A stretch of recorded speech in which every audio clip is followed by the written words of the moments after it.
राजा को पुत्रवध के लिए उद्यत देख मोहिनी का मूर्छित होना और पत्नी पुत्र सहित राजा रुक्मांगद का भगवान के शरीर में प्रवेश करना। वशिष्ठ जी कहते हैं, पुत्र का यह वचन सुनकर राजा रुक्मांगद ने उस समय संध्यावली के मुख की ओर देखा, जो कमल के समान प्रसन्नता से खिल उठा था। फिर मोहिनी की बात सुनी, जिसमें एकादशी को भोजन करो, पुत्र को न मारो, यदि भोजन न करना हो तो पुत्र का वध करो, यही बार बार आग्रह किया जा रहा था। नृपश्रेष्ठ, इसी समय कमल नयन भगवान विष्णु अदृश्य रूप से आकाश में आकर ठहर गए। उनकी अंग कांति मेघ के समान श्याम थी। वे स्वभावतः निर्मल निर्दोष है। भगवान श्रीहरि गरुड़ की पीठ पर बैठकर वीर धर्मांगद, राजा रुक्मांगद तथा देवी संध्यावली तीनों के धैर्य का अवलोकन कर रहे थे। जब मोहिनी ने पुनः एकादशी के दिन भोजन करो की बात दोहराई, तब राजा ने हर्षयुक्त हृदय से भगवान गरुड़ ध्वज को प्रणाम करके पुत्र धर्मांगद को मारने के लिए चमचमाती हुई तलवार हाथ में ले ली। पिता को खड्गहस्त देख धर्मांगद ने माता, पिता तथा भगवान को प्रणाम किया। तदनंतर माता के उदार मुख पर दृष्टि डालकर राजकुमार ने अपनी गर्दन धरती से सटा ली। धर्मांगद ने उसे ठीक तलवार की धार के सामने रखा। वे पिता के भक्त तो थे ही, माता के भी महान भक्त थे। राजन, जब पुत्र ने चंद्रमा के समान मनोहर मुख को प्रसन्न रखते हुए अपनी गर्दन समर्पित कर दी और संपूर्ण जगत के शासक महाराज रुक्मांगद ने हाथ में तलवार उठा ली, उस समय वृक्षों और पर्वतों सहित संपूर्ण पृथ्वी कांपने लगी। समुद्र में ज्वार आ गया, मानो वह तीनों लोकों को तत्क्षण डुबो देने के लिए उद्यत हो गया हो। पृथ्वी पर सैकड़ों उल्काएं गिरने लगी, आकाश में बिजली चमक उठी और गड़गड़ाहट की आवाज होने लगी। मोहिनी का रंग फीका पड़ गया। उसने सोचा, जगत सृष्टा विधाता ने इस समय मुझे व्यर्थ ही जन्म दिया। मेरा यह विमोहक रूप विडंबना मात्र बनकर रह गया, क्योंकि इससे प्रभावित होकर राजा ने पाप नाशिनी एकादशी के दिन अन्न नहीं खाया। अब तो स्वर्गलोक में मैं तिनके के समान हो जाऊंगी। राजा में सत्व गुण एवं धैर्य अधिक होने से ये मोक्ष मार्ग को चले जाएंगे, किंतु मैं पापिनी भयंकर नरक में पड़ूंगी। नृपश्रेष्ठ, इसी समय महाराज रुक्मांगद ने तलवार ऊपर उठाई। यह देख मोहिनी मोह से मूर्छित होकर धरती पर गिर पड़ी।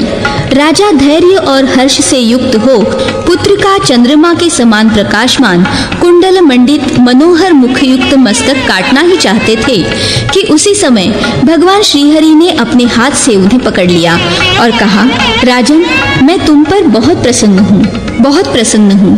अब तुम मेरे वैकुंठ धाम को चलो। अकेले ही नहीं, अपनी प्रिया रानी संध्यावली और पुत्र धर्मांगद को भी साथ ले लो। तीनों लोकों के लिए पूजनीय, निर्मल तथा उज्जवल कीर्ति की स्थापना करके यमराज के मस्तक पर पांव रखकर मेरे शरीर में मिल जाओ। ऐसा कहकर चक्रधारी भगवान ने राजा को अपने हाथ से छू दिया। भगवान के स्पर्श मात्र से उनका मोहिनी में आसक्ति रूप रजोगुण धुल गया। वे महात्मा नरेश अपनी पत्नी और पुत्र के साथ वेगपूर्वक समीप जा भगवान के दिव्य शरीर में समा गए। उस समय आकाश से पुष्प समूह की वर्षा होने लगी। हर्ष में भरे हुए सिद्ध तथा देवताओं के लोकपाल दुदुम्बिया बजाने लगे, जिनकी आवाज सब ओर गूंज उठी। सूर्यपुत्र यमराज ने यह अद्भुत दृश्य अपनी आंखों से देखा। राजा उनकी लिपि को मिटाकर अपनी स्त्री और पुत्र के साथ भगवान के शरीर में समा गए थे और सर्वसाधारण लोग भी राजा के सिखाए हुए मार्ग पर स्थित होकर एकादशी का व्रत एवं भगवान का कीर्तन आदि करते हुए वैकुंठ के ही मार्ग पर जाते थे। यह सब देखकर भयभीत हुए यमराज चतुर्मुख ब्रह्मा जी के समीप पुनः जाकर बोले, सुरलोकनाथ, अब मैं यमराज के पद पर नियुक्त नहीं होना चाहता, क्योंकि मेरी आज्ञा जगत से उठ गई। तात, मेरे लिए दूसरा कोई कार्य करने की आज्ञा प्रदान की जाए। दंड देने का कार्य अब मेरे जिम्मे न रहे। यमराज का ब्रह्मा जी से कष्ट निवेदन। वर देने के लिए उद्यत देवताओं को रुक्मांगद के पुरोहित की फटकार तथा मोहिनी का ब्राह्मण के शाप से भस्म होना। यमराज बोले, देवेश्वर, जगन्नाथ, चराचर गुरु, हे प्रभु, राजा रुक्मांगद की चलाई हुई पद्धति से सब लोग वैकुंठ में ही जा रहे हैं। मेरे पास कोई नहीं आता।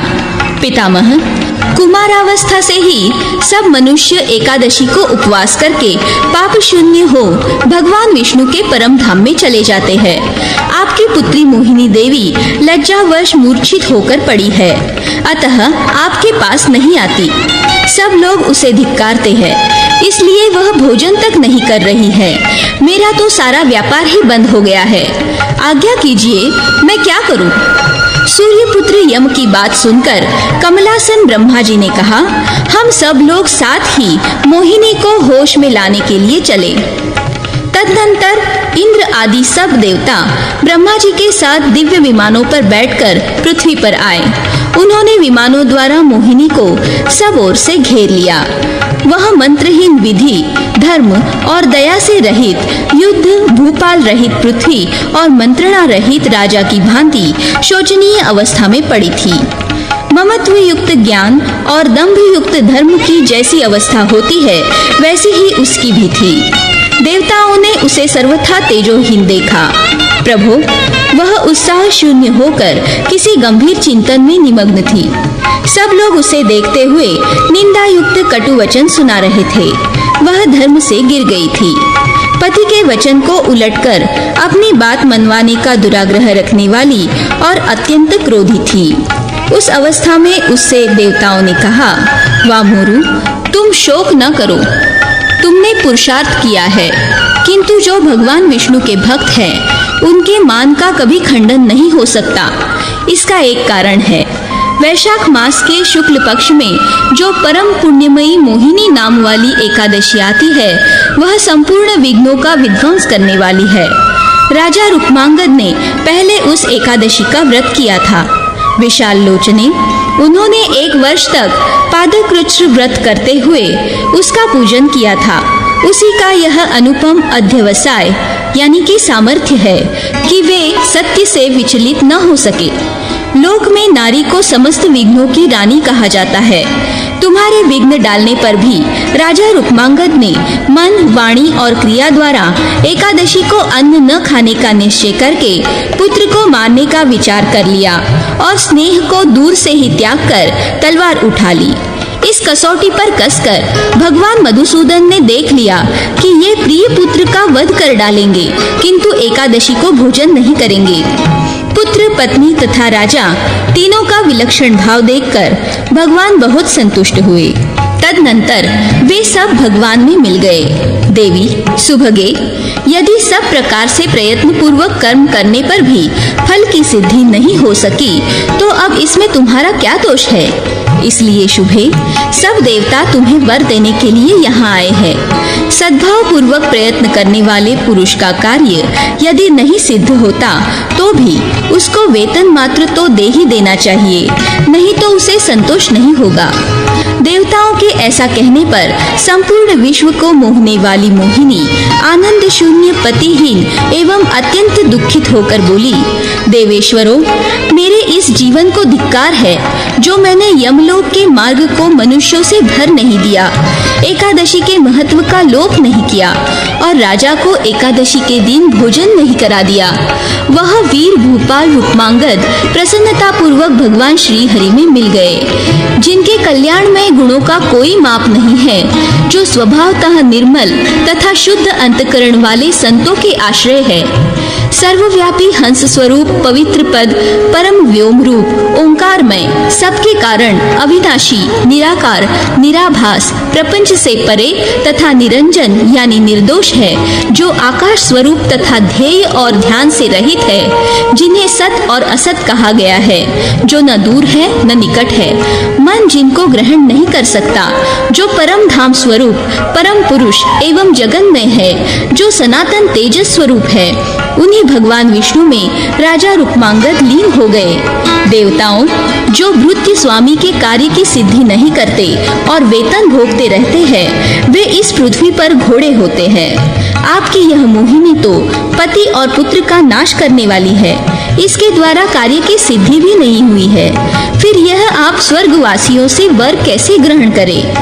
देवताओं ने कहा, मोहिनी, तुम्हारे हृदय में जो अभिलाषा हो उसे कहो, हम अवश्य उसकी पूर्ति करेंगे। महीपते, जब देवता लोग इस तरह की बातें कर रहे थे, उसी समय राजा रुक्मांगद के पुरोहित, जो अग्नि के समान तेजस्वी थे, वहां आए। वे मुनि पहले जल में बैठकर योग की साधना में तत्पर थे। 12वां वर्ष पूर्ण होने पर पुनः जल से निकले थे। जल से निकलने पर उन्होंने मोहिनी की सारी करतूतें सुनी। इससे क्रोध में भरकर वे मुनि श्रेष्ठ देव समुदाय के पास आए और मोहिनी को वर देने वाले संपूर्ण देवताओं से इस प्रकार बोले, इस मोहिनी को धिक्कार है, देव समूह को भी धिक्कार है और इस पाप कर्म को धिक्कार है। आप लोग धिक्कार के पात्र इसलिए हैं कि आप मोहिनी को मनोवांछित वर देने वाले हैं। इस पर हत्या का पाप सवार है। इसमें नारी जनोचित साधु बर्ताव नहीं रह गया है।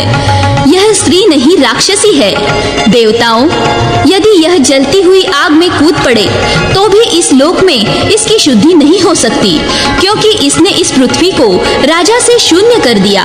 देवगण, इस खोटी बुद्धि वाली पापिनी के लिए तो नरकों में भी रहने का अधिकार नहीं है।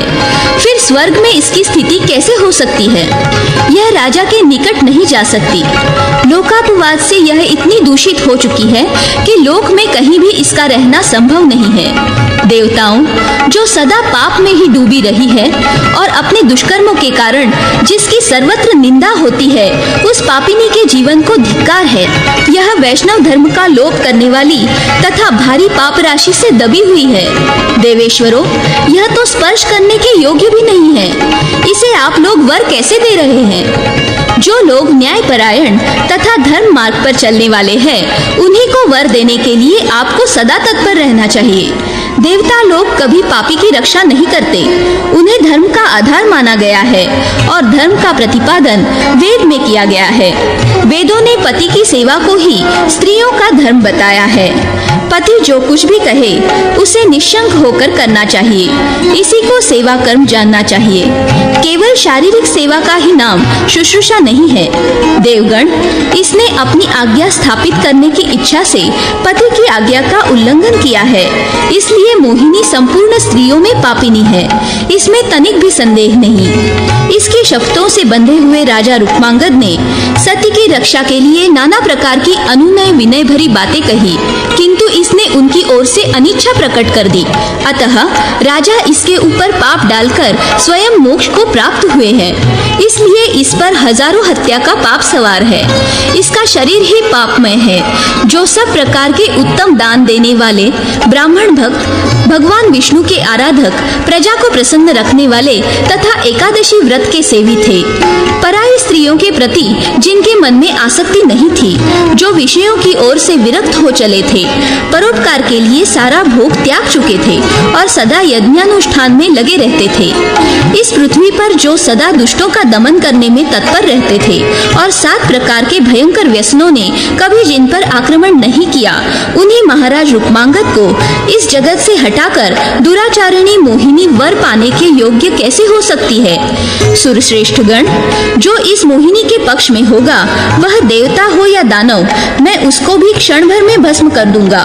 जो मोहिनी की रक्षा का प्रयत्न करेगा, उसको वही पाप लगेगा जो मोहिनी में स्थित है।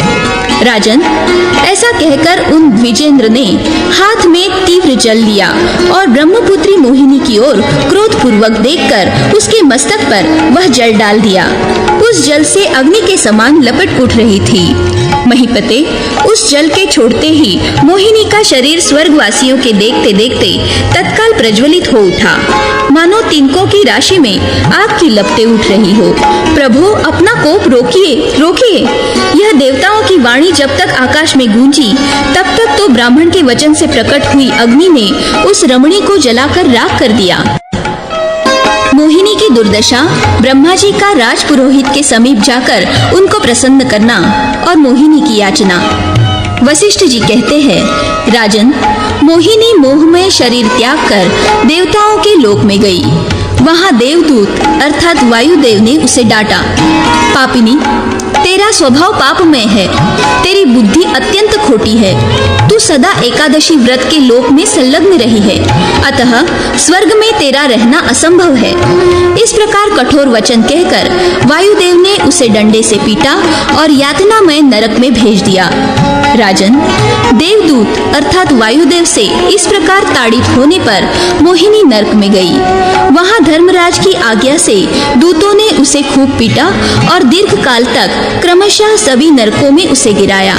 साथ ही उससे यह बात भी कही, ओ पापिनी, तूने पति के हाथों अपने पुत्र धर्मांगद की हत्या करने को कहा, अतः अपने किए हुए उस पाप कर्म का फल यहाँ अच्छी तरह भोग ले।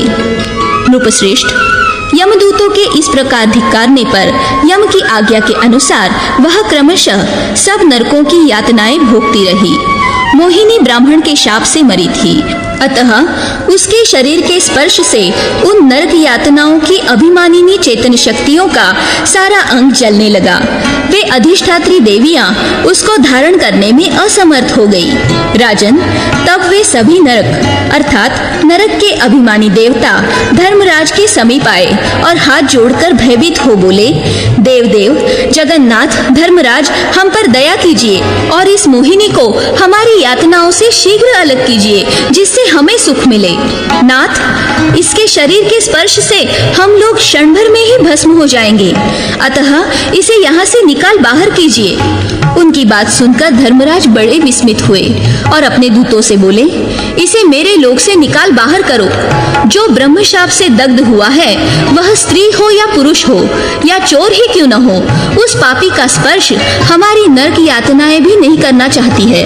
अतः इस पापिनी को, जो पति के वचन का लोप करने वाली, पुत्र घातिनी, धर्मनाशिनी तथा ब्रह्मदंड से मारी गई है, यहाँ से जल्दी निकालो। भूपते, धर्मराज के ऐसा कहने पर वे दूत अस्त्र शस्त्रों का प्रहार करते हुए मोहिनी को यमलोक से बाहर कर आए। राजन, तब मोहयुक्त मोहिनी अत्यंत दुखित होकर पाताल लोक में गई, किंतु पाताल वासियों ने भी उसे रोक दिया। तब मोहिनी ने अत्यंत लज्जित हो अपने पिता के समीप जाकर सारा दुख निवेदन किया। तात, चराचर प्राणियों सहित समस्त त्रिलोकी में मेरे रहने के लिए कोई स्थान नहीं है। जहाँ जहाँ जाती हूँ वहाँ वहाँ सब लोग मेरी निंदा और तिरस्कार करते हैं। नाना प्रकार के आयुधों से मुझे खूब मारकर लोगों ने अपने स्थान से बाहर निकाल दिया है। पिताजी, मैं तो आपकी आज्ञा शिरोधार्य करके ही रुक्मांगद के समीप गई थी और वहाँ ऐसी ऐसी चेष्टाएं की जो संपूर्ण लोकों में निंदित है। पति को कष्ट में डाला, पुत्र को तीखी तलवार से कटवा देना चाहा और संध्यावली को भी क्षोभ में डाल दिया। इसी से मेरी यह दशा हुई है। देव, मुझ पापिनी के लिए अब कहीं कोई सहारा नहीं है। विशेषतः ब्राह्मण के शाप से मुझे अधिक दुख भोगना पड़ रहा है।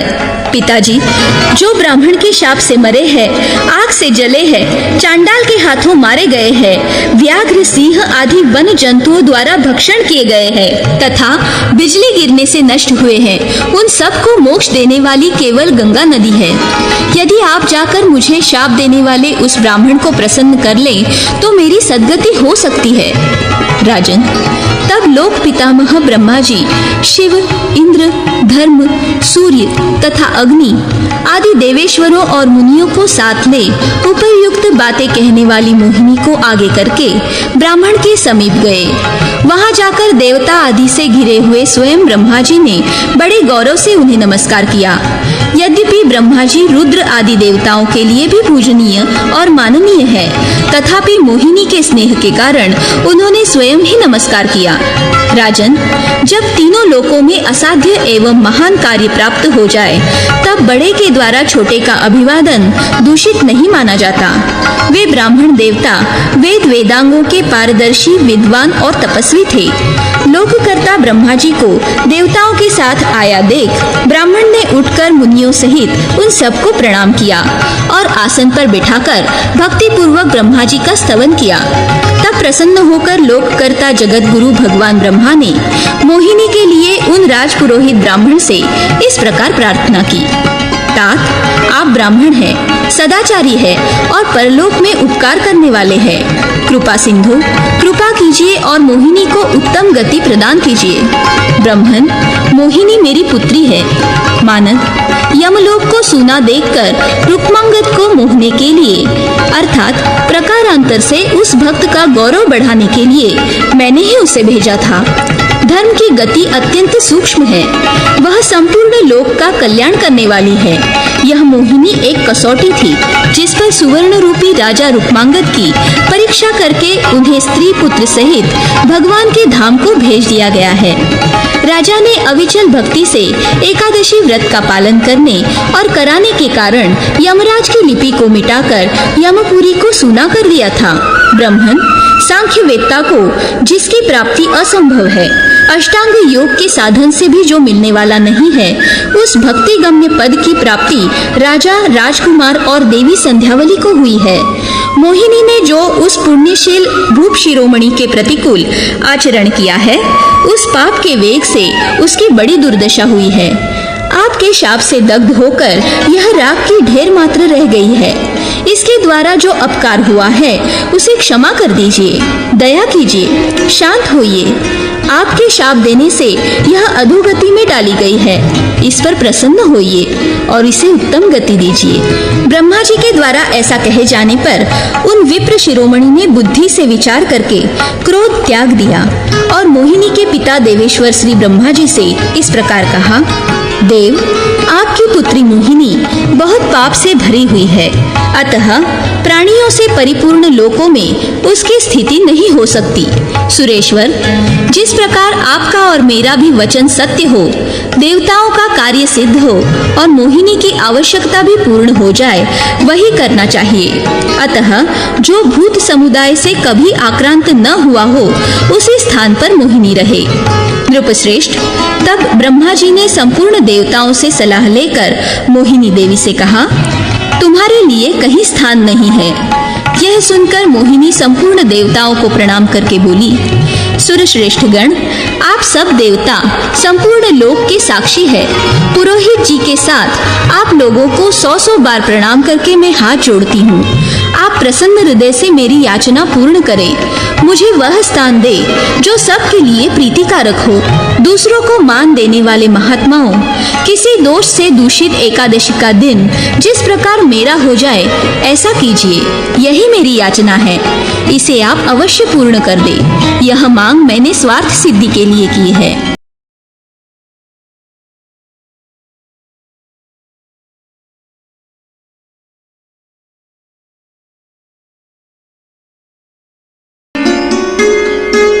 मोहिनी को दशमी के अंतभाग में स्थान की प्राप्ति तथा उसे पुनः शरीर की प्राप्ति। देवता बोले, मोहिनी, निशित काल में जिसका दशमी से वेद हो, वह एकादशी देवताओं का उपकार करने वाली होती है और सूर्योदय में दशमी से वेद होने पर वह असुरों के लिए लाभदायक होती है। यह व्यवस्था स्वयं भगवान विष्णु ने की है। त्रयोदशी में पारण हो तो वह उपवास व्रत का नाश करने वाला होता है। वैष्णव शास्त्र में जो 8 महाद्वादशियां बताई गई है, वे एकादशी से भिन्न हैं। वैष्णव लोग उनमें उपवास करते हैं। वैष्णव महात्माओं का एकादशी व्रत भिन्न है। दोनों पक्षों में वह नित्य बताया गया है। विधि पूर्वक किए जाने पर वह 3 दिन में पूरा होता है। एकादशी के पहले दिन सायंकाल का भोजन छोड़ दे और दूसरे दिन प्रातः काल का भोजन त्याग दे। यदि एकादशी 2 दिन हो या प्रथम दिन वृद्ध होने के कारण त्याज्य हो तो दूसरे दिन उपवास करना चाहिए। द्वादशी में निर्जल उपवास करना उचित है। जो सर्वथा उपवास करने में असमर्थ हो, उनके लिए जल, शाक, फल, दूध अथवा भगवान के नैवेद्य को ग्रहण करने का विधान है, किंतु वह अपने स्वाभाविक आहार की मात्रा के 1/4 भाग के बराबर होना चाहिए। साध्वी, स्मार्त अर्थात स्मृतियों के अनुसार चलने वाले गृहस्थ लोग सूर्योदय काल में दशमी विद्या एकादशी का त्याग करते हैं, परंतु निष्काम एवं विरक्त वैष्णव जन आधी रात के समय भी दशमी से विद्ध होने पर उस एकादशी को त्याग देते हैं। संपूर्ण लोकों में यह बात विदित है कि दशमी यमराज की तिथि है। अनघे, उस दशमी के अंतिम भाग में तुम्हें निवास करना चाहिए। तुम तुम दशमी तिथि के अंतिम भाग में स्थित होकर सूर्य और चंद्रमा की किरणों के साथ संचरण करोगी। अब तुम अपने पाप का नाश करने के लिए पृथ्वी पर सब तीर्थों में भ्रमण करो। अरुणोदय से लेकर सूर्योदय तक का जो समय है उसके भीतर तुम व्रत में स्थित होकर एकादशी का फल प्राप्त करो। जो कोई मनुष्य तुमसे विद्ध एकादशी का व्रत करता है वह उस व्रत द्वारा तुम्हें लाभ पहुंचाने वाला होगा। यहाँ अरुणोदय का समय 2 मुहूर्त तक जानना चाहिए। रात और दिन के पृथक पृथक 15 मुहूर्त माने गए हैं। दिन और रात्रि की छोटाई बड़ाई के अनुसार त्रय राशि की विधि से रात या दिन के मुहूर्तों को समझना चाहिए। रात्रि के 13वें मुहूर्त के बाद तुम दशमी के अंत भाग में स्थित होकर उस दिन उपवास करने वाले लोगों के पुण्य को प्राप्त कर लोगी। शुचिस्मिते, यह वर पाकर तुम निश्चिंत हो जाओ। मोहिनी, जो व्रत करने वाले लोग तुमसे विद्ध हुई एकादशी का व्रत यहाँ प्रयत्न पूर्वक करते हैं उनके उस व्रत से जो पुण्य होता है उसका फल तुम भोगो। ब्रह्मा आदि देवताओं द्वारा इस प्रकार आदेश प्राप्त होने पर मोहिनी बहुत प्रसन्न हुई। अपने पाप दूर करने के लिए तीर्थ सेवन की आज्ञा मिल जाने पर उसने जीवन को कृतार्थ माना। राजन, ऐसा सोचकर हर्ष में भरी हुई मोहिनी देवताओं तथा पुरोहित को प्रणाम करके सूर्योदय से पूर्ववर्ती दशमी के अंत भाग में स्थित हो गई। मोहिनी को अपनी तिथि के अंत में स्थित देख सूर्यपुत्र यम का मुख प्रसन्नता से खिल उठा। वे बोले, चारुलोचने, तुमने इस लोक में फिर मेरी अच्छी प्रतिष्ठा कर दी। राजा रुक्मांगद के मतवाले हाथी पर रखकर जो नगाड़ा बजाया जाता था वह तो तुमने बंद ही करा दिया।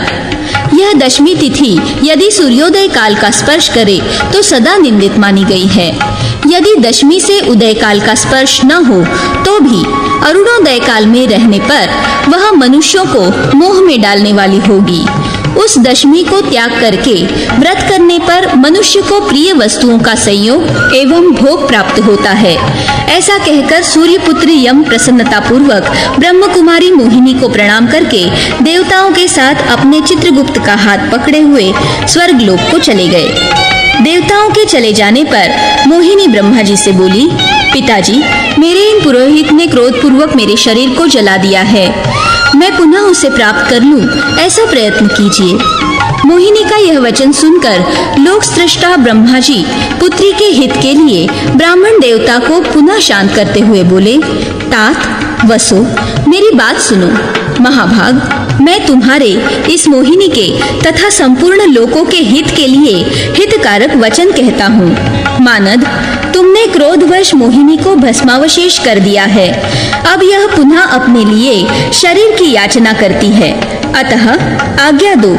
तात, मेरी पुत्री और तुम्हारी यजमान होकर यह दुर्गति में पड़ी है।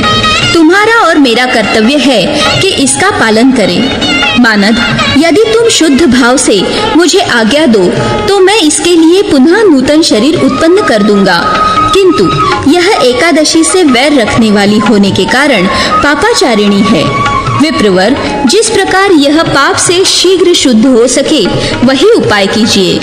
ब्रह्मा जी का यह कथन सुनकर राजपुरोहित ने अपनी यजमान पत्नी के शरीर की प्राप्ति के लिए प्रसन्नता पूर्वक आज्ञा दे दी।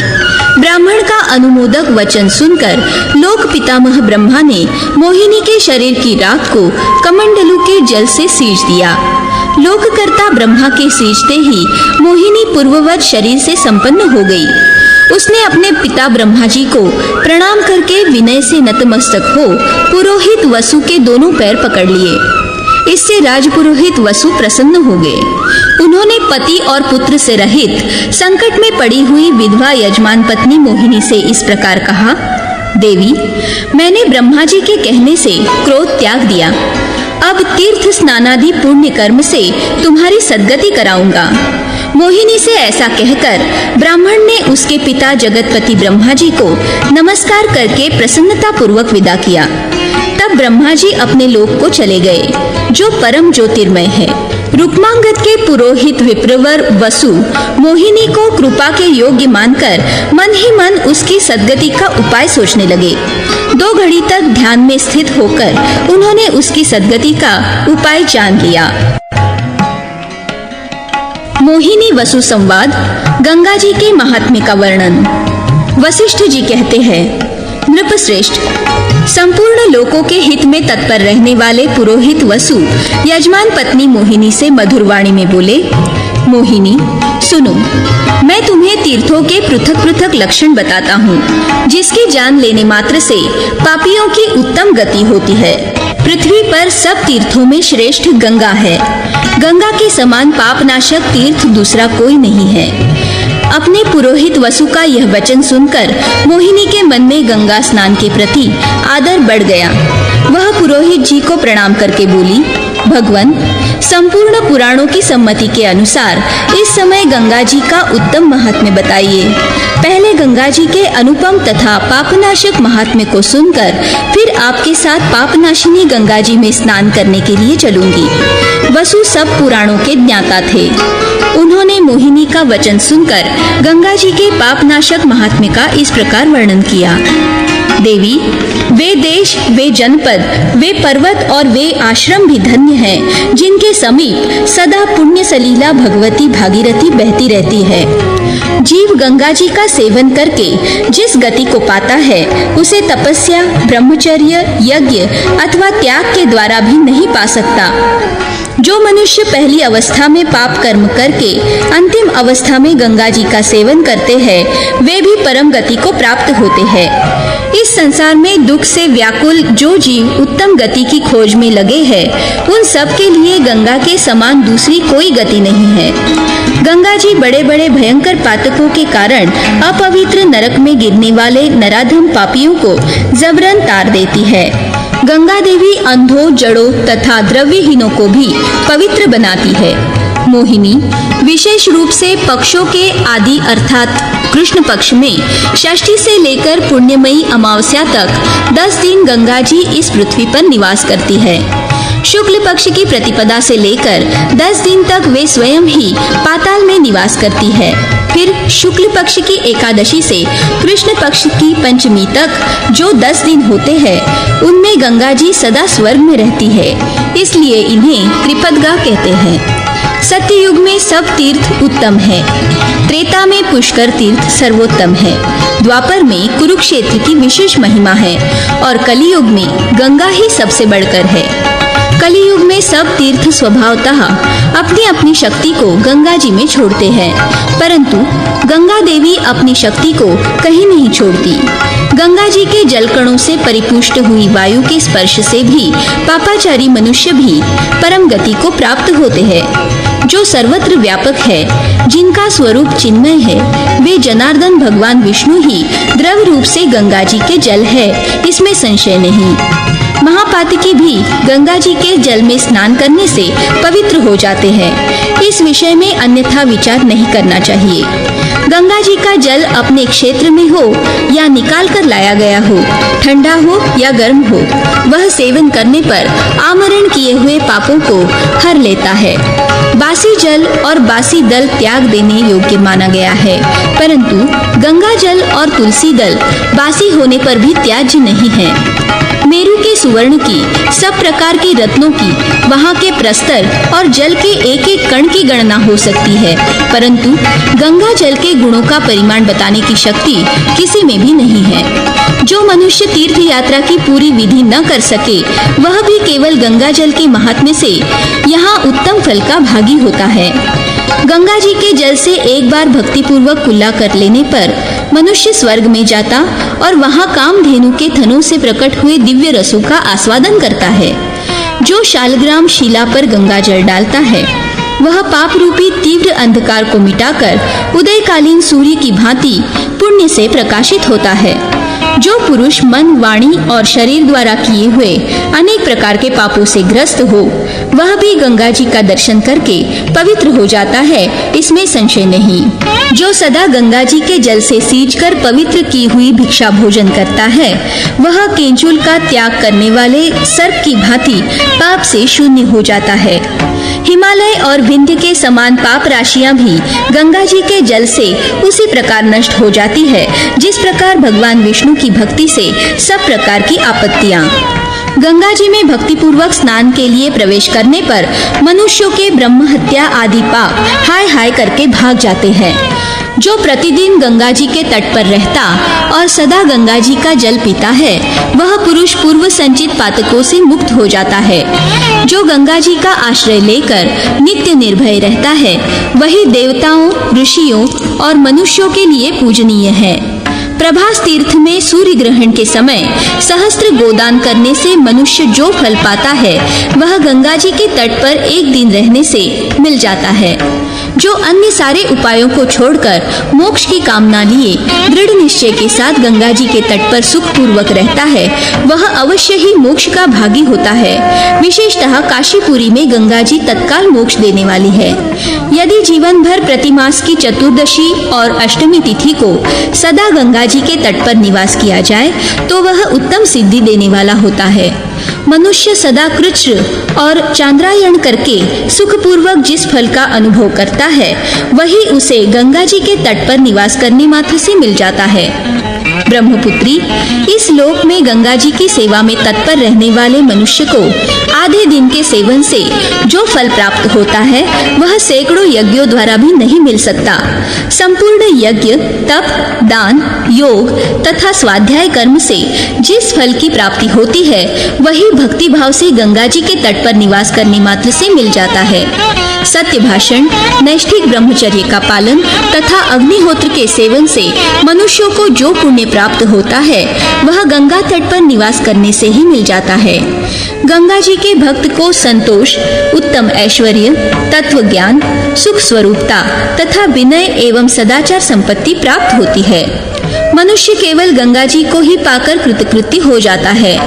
जो भक्तिभाव से गंगा जी के जल का स्पर्श करता और गंगा जल पीता है, वह मनुष्य अनायास ही मोक्ष का उपाय प्राप्त कर लेता है। जिनके संपूर्ण कृत्य सदद्म गंगा जल से ही संपन्न होते हैं, वे मनुष्य शरीर त्याग कर भगवान शिव के समीप आनंद का अनुभव करते हैं। जैसे इंद्र आदि देवता अपने मुख से चंद्रमा की किरणों में स्थित अमृत का पान करते हैं, उसी प्रकार मनुष्य गंगा जी का जल पीते हैं। विधि पूर्वक कन्यादान और भक्ति पूर्वक भूमिदान, अन्नदान, गोदान, स्वर्णदान, रथदान, अश्वदान और गजदान आदि करने से जो पुण्य बताया गया है, उससे 100 गुना अधिक पुण्य चुल्लू भर गंगा जल पीने से होता है। सहस्त्रों चांद्रायण व्रत का जो फल कहा गया है, उससे अधिक फल गंगा जल पीने से मिलता है। चुल्लू भर गंगा जल पीने से अश्वमेध यज्ञ का फल मिलता है। जो इच्छानुसार गंगा जी का पानी पीता है, उसकी मुक्ति हाथ में ही है। सरस्वती नदी का जल 3 महीने में, यमुना जी का जल 7 महीने में, नर्मदा जी का जल 10 महीने में तथा गंगा जी का जल 1 वर्ष में पचता है, अर्थात शरीर में उसका प्रभाव विद्यमान रहता है। जो देहधारी मनुष्य कहीं अज्ञात स्थान में मर गए और उनके लिए शास्त्रीय विधि से तर्पण नहीं किया गया, ऐसे लोगों को गंगा जी के जल से उनकी हड्डियों का संयोग होने पर परलोक में उत्तम फल की प्राप्ति होती है। जो शरीर की शुद्धि करने वाले चांद्रायण व्रत का 1 सहस्त्र बार अनुष्ठान कर चुका है और जो केवल इच्छानुसार गंगा जल पीता है, वही पहले वाले से बढ़कर है। जो गंगा जी का दर्शन और स्तुति करता है, जो भक्ति पूर्वक गंगा में नहाता और गंगा का ही जल पीता है, वह स्वर्ग, निर्मल ज्ञान, योग तथा मोक्ष सब कुछ पा लेता है। गंगा जी के दर्शन, स्मरण तथा उनके जल में स्नान करने का महत्व। पुरोहित वसु कहते हैं, मोहिनी सुनो, अब मैं गंगा जी के दर्शन का फल बताता हूँ, जिसका वर्णन तत्वदर्शी मुनियों ने पुराणों में किया है। ज्ञान, अनुपम ऐश्वर्य, प्रतिष्ठा, आयु, यश तथा शुभ आश्रमों की प्राप्ति गंगा जी के दर्शन का फल है। गंगा जी के दर्शन मात्र से संपूर्ण इंद्रियों की चंचलता, दुर्व्यसन, पातक तथा निर्दयता आदि दोष नष्ट हो जाते हैं। दूसरों की हिंसा, कुटिलता, परदोष आदि का दर्शन तथा मनुष्यों के दंभ आदि दोष गंगा जी के दर्शन मात्र से ही दूर हो जाते हैं। मनुष्य यदि अविनाशी सनातन पद की प्राप्ति करना चाहता है तो वह भक्ति पूर्वक बार बार गंगा जी की ओर देखे और बार बार उनके जल का स्पर्श करे। अन्यत्र बावड़ी, कुआं और तालाब आदि बनवाने, पौंसले चलाने तथा अन्न सत्र आदि की व्यवस्था करने से जो पुण्य होता है वह गंगा जी के दर्शन मात्र से मिल जाता है। परमात्मा के दर्शन से मानवों को जो फल प्राप्त होता है वह भक्ति भाव से गंगा जी का दर्शन मात्र करने से सुलभ हो जाता है। नैमिषारण्य, कुरुक्षेत्र, नर्मदा तथा पुष्कर तीर्थ में स्नान, स्पर्श और सेवन करके मनुष्य जिस फल को पाता है वह कलियुग में गंगा जी के दर्शन मात्र से प्राप्त हो जाता है, ऐसा महर्षियों का कथन है। राजपत्नी, जो अशुभ कर्मों से युक्त हो, संसार समुद्र में डूब रहे हो और नर्क में गिरने वाले हो, उनके द्वारा यदि गंगा जी का स्मरण कर लिया जाए तो वह दूर से ही उनका उद्धार कर देती है। चलते, खड़े होते, सोते, ध्यान करते, जागते, खाते और हंसते रोते समय तो निरंतर गंगा जी का स्मरण करता है, वह बंधन से मुक्त हो जाता है। जो सहस्रों योजन दूर से भी भक्ति पूर्वक गंगा का स्मरण करते हैं तथा गंगा गंगा की रट लगाते हैं, वे भी पातक से मुक्त हो जाते हैं। विचित्र भवन, विचित्र आभूषणों से विभूषित स्त्रियां, आरोग्य और धन संपत्ति ये गंगा जी के स्मरण जनित पुण्य के फल है। मनुष्य गंगा जी के नाम कीर्तन से पाप मुक्त होता है और दर्शन से कल्याण का भागी होता है। गंगा में स्नान और जलपान करके वह अपनी 7 पीढ़ियों को पवित्र कर देता है। जो अश्रद्धा से भी पुण्य वाहिनी गंगा का नाम कीर्तन करता है वह भी स्वर्ग लोक का भागी होता है। देवी, अब मैं गंगा जी के जल में स्नान का फल बतलाता हूँ। जो गंगा जी के जल में स्नान करता है उसका सारा पाप तत्काल नष्ट हो जाता है और मोहिनी, उसे उसी क्षण अपूर्व पुण्य की प्राप्ति होती है। गंगा जी के पवित्र जल से स्नान करके शुद्ध चित्त हुए पुरुषों को जिस फल की प्राप्ति होती है वह सैकड़ों यज्ञों के अनुष्ठान से भी सुलभ नहीं है। जैसे सूर्य उदय काल में घने अंधकार का नाश करके प्रकाशित होते हैं, उसी प्रकार गंगा जल से अभिषिक्त हुआ पुरुष पाप राशि का नाश करके प्रकाशमान होता है। गंगा में स्नान करने मात्र से मनुष्य के अनेक जन्मों का पाप नष्ट हो जाता है और वह तत्काल पुण्य का भागी होता है। संपूर्ण तीर्थों में स्नान करने से और समस्त इष्ट देव मंदिरों में पूजा करने से जो पुण्य होता है वही केवल गंगा स्नान से मनुष्य प्राप्त कर लेता है।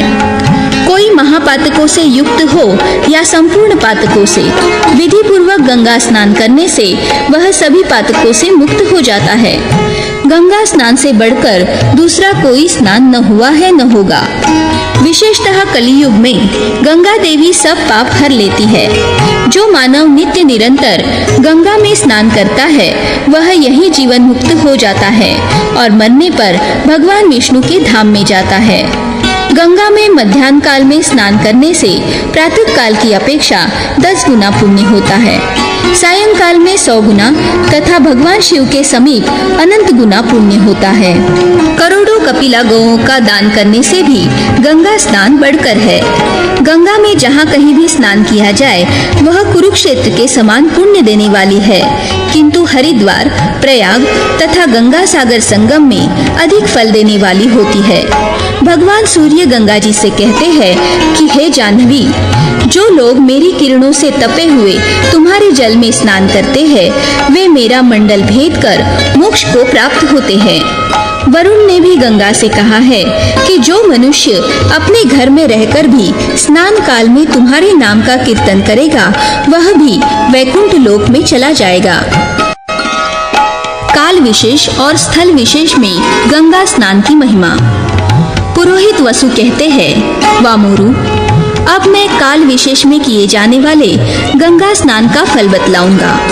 जो मनुष्य माघ मास में निरंतर गंगा स्नान करता है वह दीर्घ काल तक अपने समस्त कुल के साथ इंद्रलोक में निवास करता है। तदनंतर 10 लाख करोड़ कल्पों तक ब्रह्मलोक में जाकर रहता है। संपूर्ण संक्रांतियों में जो मनुष्य गंगा जी के जल में स्नान करता है वह सूर्य के समान तेजस्वी विमान द्वारा वैकुंठ धाम को जाता है। विषुव योग में उत्तरायण या दक्षिणायन आरंभ होने के दिन तथा संक्रांति के समय विशेष रूप से उसका फल बताया गया है। माघ के ही समान कार्तिक में भी गंगा स्नान का महान फल माना गया है।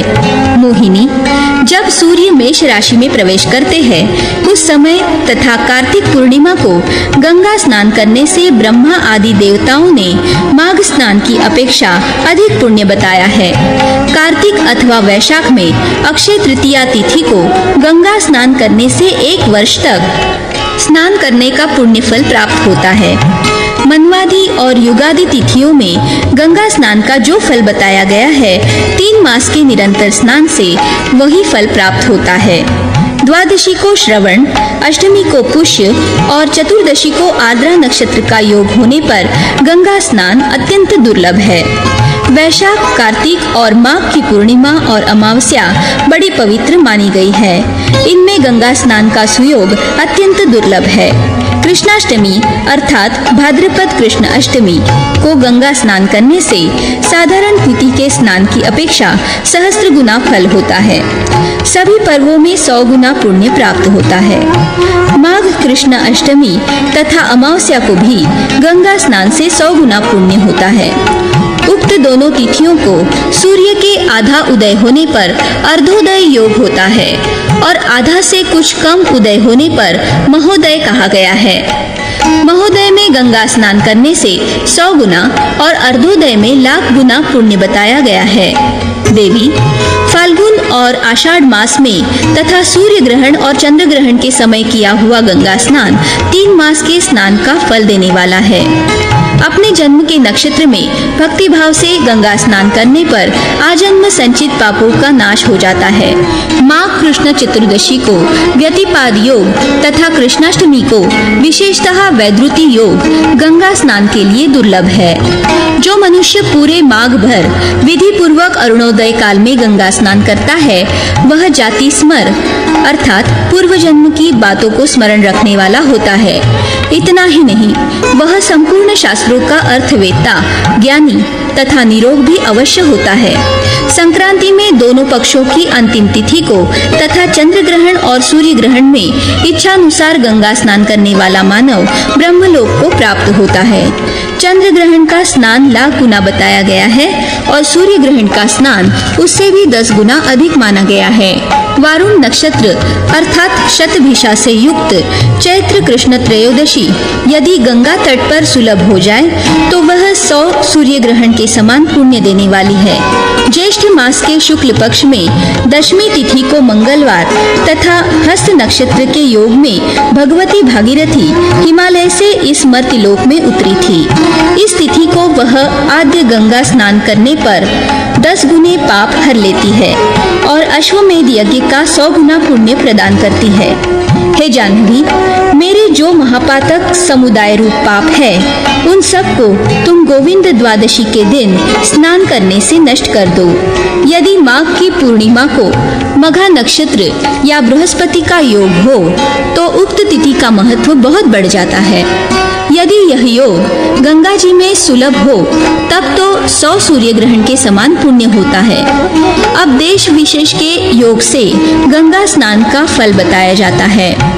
गंगा जी में जहाँ कहीं भी स्नान किया जाए वह कुरुक्षेत्र से 10 गुना पुण्य देने वाली है, किंतु जहाँ वे विंध्याचल पर्वत से संयुक्त होती है वहाँ कुरुक्षेत्र की अपेक्षा 100 गुना पुण्य होता है।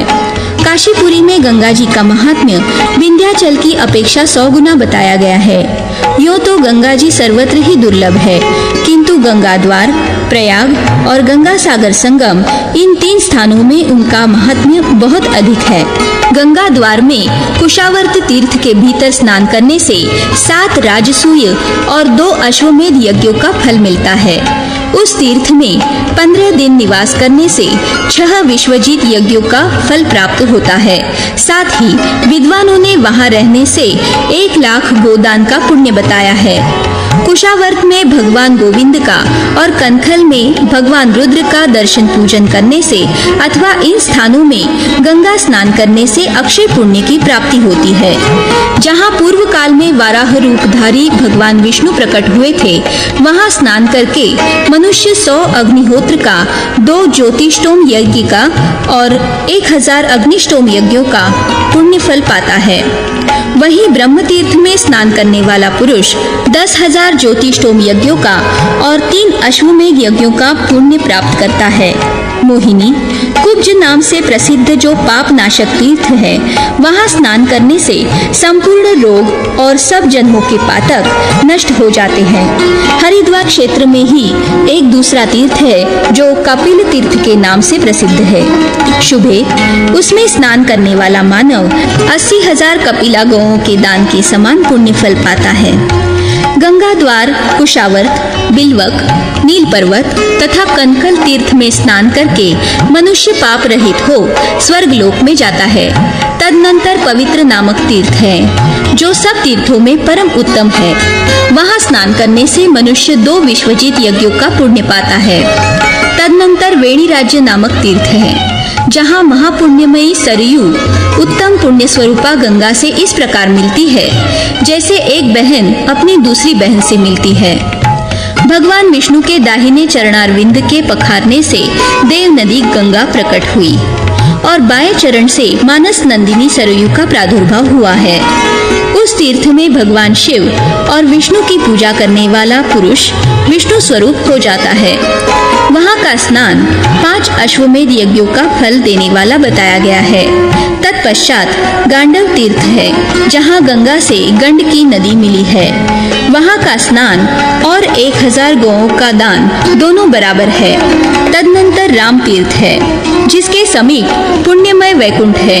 तत्पश्चात परम पवित्र सोम तीर्थ है जहाँ नकुल मुनि भगवान शिव की पूजा करके उनका ध्यान करते हुए गण स्वरूप हो गए। उसके बाद चंपक नामक पुण्य तीर्थ है जहाँ गंगा की धारा उत्तर दिशा की ओर बहती है।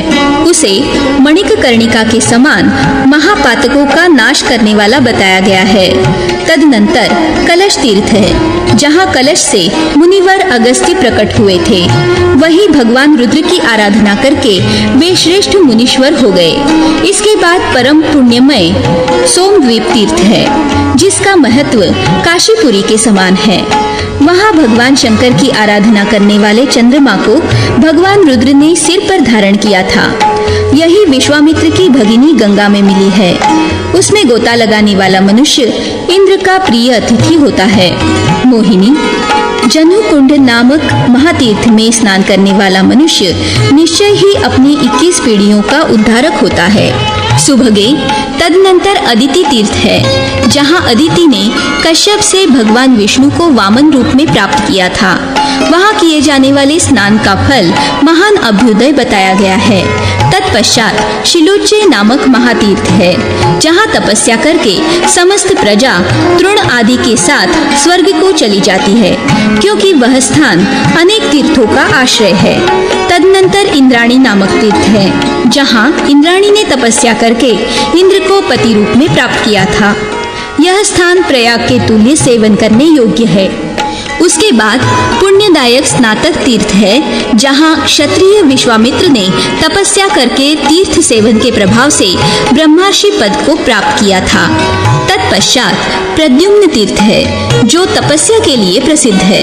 वहाँ कामदेव तपस्या करके भगवान श्री कृष्ण के प्रद्युम्न नामक पुत्र हुए। उस तीर्थ में स्नान करने से महान अभ्युदय की प्राप्ति होती है। तदनंतर दक्ष प्रयाग है जहाँ गंगा से यमुना मिली है। वहाँ स्नान करने से प्रयाग की ही भांति अक्षय पुण्य होता है। गंगा जी के तट पर किए जाने वाले स्नान, तर्पण, पूजन तथा विविध प्रकार के दानों की महिमा। पुरोहित वसु कहते हैं, राजपत्नी मोहिनी, अब गंगा जी में स्नान, तर्पण आदि कर्मों का फल बतलाया जाता है। देवी, यदि गंगा जी के तट पर संध्योपासना की जाए तो द्विजों को पवित्र करने वाली गायत्री देवी किसी साधारण स्थान की अपेक्षा वहाँ लाख गुना पुण्य प्रकट करने में समर्थ होती है। मोहिनी, यदि पुत्रगण श्रद्धा पूर्वक गंगा जी में पितरों को जलांजलि दे तो वे उन्हें अक्षय तथा दुर्लभ तृप्ति प्रदान करते हैं। गंगा जी में तर्पण करते समय मनुष्य जितने तिल हाथ में लेता है उतने सहस्त्र वर्षों तक पितृगण स्वर्गवासी होते हैं। सब लोगों के जो कोई भी पितर पितृलोक में विद्यमान है वे गंगा जी के शुभ जल से तर्पण करने पर परम तृप्ति को प्राप्त होते हैं। शुभानने, जो जन्म की सफलता अथवा संतति चाहता है वह गंगा जी के समीप जाकर देवताओं तथा पितरों का तर्पण करे। जो मनुष्य मृत्यु को प्राप्त होकर दुर्गति में पड़े हैं वे अपने वंशजों द्वारा कुश, तिल और गंगा जल से तृप्त किए जाने पर वैकुंठ धाम में चले जाते हैं। जो कोई पुण्यात्मा पितर स्वर्गलोक में निवास करते हैं उनके लिए यदि गंगा जल से तर्पण किया जाए तो वे मोक्ष प्राप्त कर लेते हैं, ऐसा ब्रह्मा जी का कथन है। जो मनुष्य गंगा जी में स्नान करके प्रतिदिन शिवलिंग की पूजा करता है वह निश्चय ही एक ही जन्म में मोक्ष प्राप्त कर लेता है। अग्निहोत्र, वेद तथा बहुत दक्षिणा वाले यज्ञ भी गंगा जी पर शिवलिंग पूजा के करोड़वें अंश के बराबर भी नहीं है। जो पितरों अथवा देवताओं के उद्देश्य से गंगा जल द्वारा अभिषेक करता है उसके नरकवासी पितर भी तत्काल तृप्त हो जाते हैं। मिट्टी के घड़े की अपेक्षा तांबे के घड़े से किया हुआ स्नान 10 गुना उत्तम माना गया है। इसी प्रकार अर्घ्य, नैवेद्य, बलि और पूजा आदि में भी क्रमशः समझना चाहिए। उत्तरोत्तर पात्र में विशेषता होने के कारण फल में भी विशेषता होती है। जो धन होते हुए भी मोहवश विस्तृत विधि का पालन नहीं करता वह उस कर्म के फल का भागी नहीं होता। देवताओं का दर्शन पुण्यमय होता है। दर्शन से स्पर्श उत्तम है, स्पर्श से पूजन श्रेष्ठ है और पूजन में भी घृत के द्वारा कराया हुआ देवता का स्नान परम उत्तम माना गया है।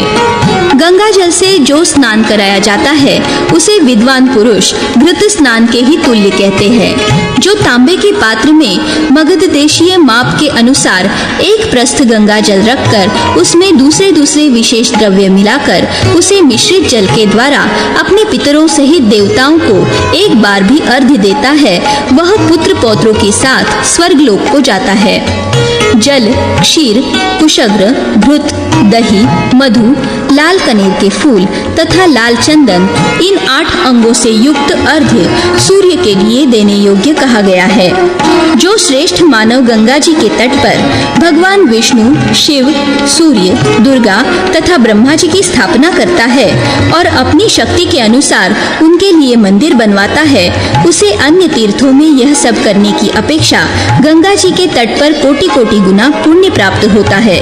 जो प्रतिदिन गंगा जी के तट की मिट्टी से यथाशक्ति उत्तम लक्षण युक्त शिवलिंग बनाकर उनकी प्रतिष्ठा करके मंत्र तथा पत्र पुष्प आदि से यथासाध्य पूजा करता और अंत में विसर्जन करके उन्हें गंगा में ही डाल देता है उसे अनंत पुण्य की प्राप्ति होती है। जो नरश्रेष्ठ सर्वानंददायिनी गंगा जी में स्नान करके भक्ति पूर्वक ओम नमो नारायणाय इस अष्टाक्षर मंत्र का जप करता है मुक्ति उसके हाथ में ही आ जाती है।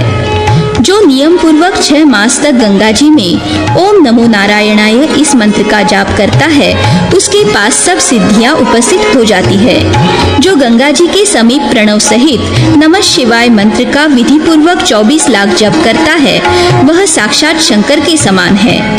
नमः शिवाय यह पंचाक्षरी मंत्र सिद्ध विद्या है, उसको जपने वाला साक्षात शिव के समान ही है, इसमें संशय नहीं। अपवित्रः पवित्रो वा इस मंत्र का जप करने वाला पुरुष पातक रहित हो जाता है। गंगा जी के पूजित होने पर सब देवताओं की पूजा हो जाती है। अतः सर्वथा प्रयत्न करके देव नदी गंगा की पूजा करनी चाहिए।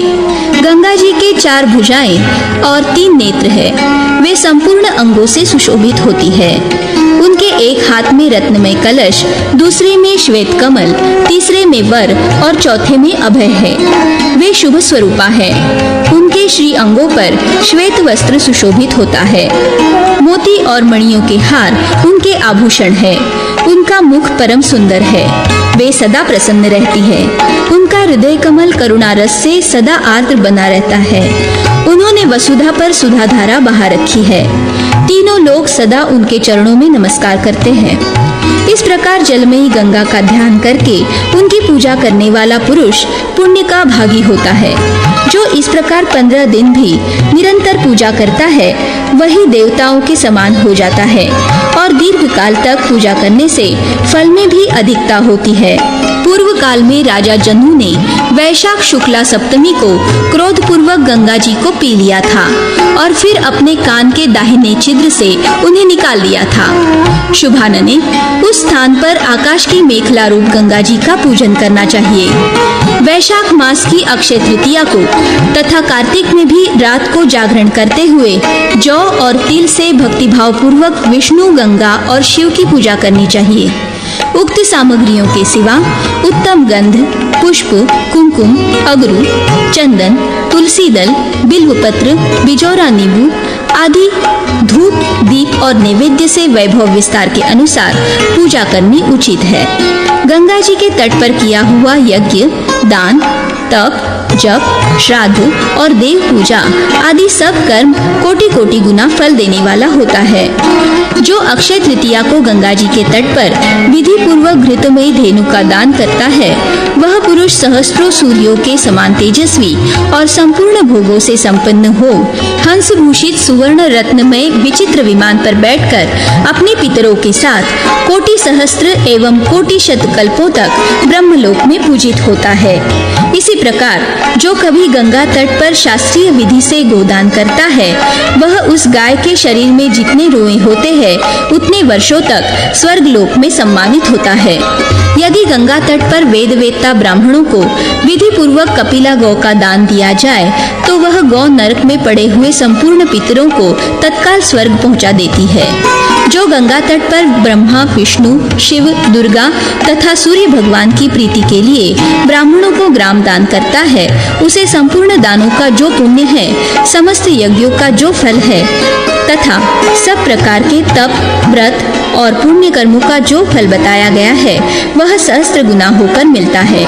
उस दान के प्रभाव से दाता पुरुष करोड़ों सूर्यों के समान तेजस्वी विमान पर बैठकर अपनी रुचि के अनुसार श्री विष्णु धाम में अथवा श्री शिव धाम में प्रसन्नता पूर्वक क्रीड़ा विहार करता है। देवता उसकी स्तुति करते रहते हैं। देवी जो अक्षय तृतीया के दिन गंगा तट पर श्रेष्ठ ब्राह्मण को 16 माशा सुवर्ण दान करता है वह भी दिव्य लोकों में पूजित होता है। अन्न दान करने से विष्णु लोक की और तिल दान करने से शिवलोक की प्राप्ति होती है। रत्न दान से ब्रह्मलोक, गोदान और सुवर्ण दान से इंद्रलोक तथा सुवर्ण सहित वस्त्र दान से गंधर्व लोक की प्राप्ति होती है। विद्या दान से मुक्तिदायक ज्ञान पाकर मनुष्य निरंजन ब्रह्म को प्राप्त कर लेता है। 1 वर्ष तक गंगार्चन व्रत का विधान और महात्म्य। गंगा तट पर नक्त व्रत करके भगवान शिव का पूजन, प्रत्येक मास की पूर्णिमा और अमावस्या को शिवाराधन तथा गंगा दशहरा के पुण्य कृत्य एवं उनका महात्म्य। पुरोहित वसु बोले, मोहिनी एकाग्र चित्त हो विधि पूर्वक गंगा जी की पूजा करनी चाहिए। दिव्य स्वरूपा गंगा देवी का ध्यान करके 1 सेर अगहनी के चावल को 2 सेर दूध में पकाकर खीर तैयार करावे, उसमें मधु और घी मिला दे। वे दोनों पृथक पृथक 1-1 तोला होनी चाहिए। तदनंतर भक्ति भाव से परिपूर्ण हो खीर, पुआ, लड्डू, मंडल, आधा गुंजा सुवर्ण, कुछ चांदी, चंदन, अगरू, कर्पूर, कुमकुम, गुग्गुल, बिल्वपत्र, दुर्वा, रोचना, श्वेत चंदन, नीलकमल तथा अन्यान्य सुगंधित पुष्प यथाशक्ति गंगा जी में छोड़े और अत्यंत भक्ति भाव से निम्नांकित पौराणिक मंत्रों का उच्चारण करता रहे। ओम गंगायै नमः, ओम नारायणे नमः, ओम शिवायै नमः। मोहिनी प्रत्येक मास की पूर्णिमा और अमावस्या को प्रातः काल एकाग्रचित्त हो इसी विधि से गंगा जी की पूजा करनी चाहिए। जो मनुष्य 1 वर्ष तक हविष्य भोजी, मिताहारी तथा ब्रह्मचारी रहकर दिन में अथवा रात्रि के समय नियम पूर्वक भक्ति और प्रसन्नता के साथ यथाशक्ति गंगा जी की पूजा करता है, उसे वर्ष के अंत में ये गंगा देवी दिव्य शरीर धारण करके दिव्य माला, दिव्य वस्त्र तथा दिव्य रत्नों से विभूषित हो प्रत्यक्ष दर्शन देती है और वर देने के लिए उसके सामने खड़ी हो जाती है। चुभे इस प्रकार दिव्य देहधारिणी प्रत्यक्ष रूपा गंगा जी का अपने नेत्रों से दर्शन करके मनुष्य कृतकृत्य हो जाता है। वह मानव जिन जिन भोगों की कामना करता है उन सब को प्राप्त कर लेता है और जो ब्राह्मण निष्काम भाव से गंगा की आराधना करता है वह उसी जन्म में मोक्ष पा जाता है। गंगा जी के पूजन का यह संवत्सर व्रत भगवान लक्ष्मीपति को संतुष्ट करने वाला एवं मोक्ष देने वाला है। वशिष्ठ जी कहते हैं, राजेंद्र, वसु का यह गंगा महात्म्य सूचक वचन सुनकर मोहिनी ने पुनः अपने पुरोहित विप्रवर वसु से पूछा। मोहिनी बोली, ब्राह्मण, गंगा जी के तट पर गंगा आदि के स्थापन और पूजन का क्या फल है? मुझ अबला को गंगा जी के महात्म्य से युक्त देवाराधन की विधि बताइए, जिसे सुनकर पाप से छुटकारा मिल जाता है। पुरोहित वसु बोले, देवी, तुमने सब लोगों की हित की कामना से बहुत उत्तम बात पूछी है। गंगा जी का संपूर्ण महात्म्य बड़े बड़े पापों का नाश करने वाला है। पूर्व काल में वृषध्वज भगवान शिव ने कृपा पूर्वक इसका वर्णन किया था। देवी पार्वती ने प्रेम पूर्वक उनसे प्रश्न किया था और उन्होंने गंगा जी के तट पर बैठकर गंगा जी का महात्म्य उन्हें सुनाया था। देवताओं ने पूर्वाह्न काल में, ऋषियों ने मध्याह्न काल में, पितरों ने अपराह्न काल में तथा गुह्यक आदि ने रात्रि के प्रथम भाग में भोजन किया है। इन सब वेलाओं का उल्लंघन करके रात में भोजन करना उत्तम है। अतः नक्त व्रत का आचरण करना चाहिए। रात को भोजन करने वाले नक्त व्रती को ये 6 कर्म अवश्य करने चाहिए: स्नान, हविष्य भोजन, सत्य भाषण, स्वल्पाहार, अग्निहोत्र तथा भूमि शयन। जो कोई भी साधक हो वह माघ मास में गंगा तट पर शिव मंदिर के समीप रात में घी मिलाई हुई खिचड़ी भोजन करे। भोजन आरंभ करने से पहले भगवान शिव को खिचड़ी का ही नैवेद्य लगावे। काष्ठ मौन होकर भोजन करे और जिह्वा की लोलुपता त्याग दे। भगवान शिव को स्मरण करके जितेंद्रिय भाव से पलाश के पत्ते में नियम पूर्वक भोजन करे। धर्मराज तथा देवी के लिए पृथक पृथक पिंड दे। दोनों पक्षों की चतुर्दशी को उपवास करे। पूर्णिमा के दिन गंध और गंगा जल से तथा दूध, दही, घी, शहद और शर्करा से भगवान शिव को नहलाकर शिवलिंग के मस्तक पर धतूर का फूल चढ़ावे। तत्पश्चात यथाशक्ति घी का पकाया हुआ पुआ निवेदन करे। फिर 1 आढ़क तिल लेकर शिवलिंग के ऊपर चढ़ावे। नील तथा लाल कमल के फूलों से सर्वेश्वर शिव का पूजन करे। कमल का फूल न मिले तो सुवर्णमय कमल से महादेव जी की पूजा करे। मधुयुक्त खीर का भोग लगावे। घृत मिश्रित गुग्गुल का धूप दे। घी का दीप जलावे। चंदन आदि से अनुलेपन करे। भक्ति पूर्वक महेश्वर को बिल्व पत्र और फल चढ़ावे। उनकी प्रसन्नता के लिए काले रंग की गौ और काले रंग का बैल दान करे। उन गाय बैलों की शक्ल सूरत एक सी होनी चाहिए। माघ मास व्यतीत होने पर 8 ब्राह्मणों को भोजन करावे और उन्हें दक्षिणा दे। ब्रह्मचर्य पालन पूर्वक रहे। इस प्रकार यम, नियम, श्रद्धा और भक्ति से युक्त होकर जो एक बार भी शास्त्रीय विधि से इस व्रत का पालन करता है वह इस लोक में उत्तम भोगों को भोगता है और मृत्यु के पश्चात परम उत्तम गति का भागी होता है। वैशाख शुक्ला चतुर्दशी को एकाग्र चित्त होकर अगहनी के चावल का भात और दूध रात में भोजन करे। पुष्प आदि से भगवान शिव की पूजा करे। उन्हें भोज्य पदार्थ निवेदन करके काष्ठ मौन होकर भोजन करे। उस दिन पवित्र हो मौन भाव से बरगद की लकड़ी द्वारा दंत धावन करे। रात में गंगा तट पर शिवलिंग के समीप सोए। प्रातःकाल पूर्णिमा को विधि पूर्वक गंगा में स्नान करके उपवास व्रत का संकल्प लेकर रात में जागरण करे। शिवलिंग को घी से नहलाकर गंध, पुष्प, धूप, दीप, नैवेद्य आदि के द्वारा उनका पूजन करके एक सुंदर वृषभ को श्वेत पुष्प, वस्त्र, हल्दी और चंदन से अलंकृत करके विधि पूर्वक भगवान शिव के लिए निवेदन करें। ब्राह्मणों को यथाशक्ति खीर भोजन करावे। इस प्रकार जो श्रद्धा और भक्ति के साथ एक बार भी उक्त नियम का पालन करता है वह अंत में मुक्त हो जाता है। ज्येष्ठ मास के शुक्ल पक्ष में दशमी तिथि को हस्त नक्षत्र का योग होने पर स्त्री हो या पुरुष भक्ति भाव से गंगा जी के तट पर जाकर रात्रि में जागरण करना चाहिए और 10 प्रकार के फूलों से, 10 प्रकार की गंध से, 10 तरह के नैवेद्यों से तथा 10-10 तांबूल एवं दीप आदि से श्रद्धा पूर्वक गंगा जी की पूजा करनी चाहिए।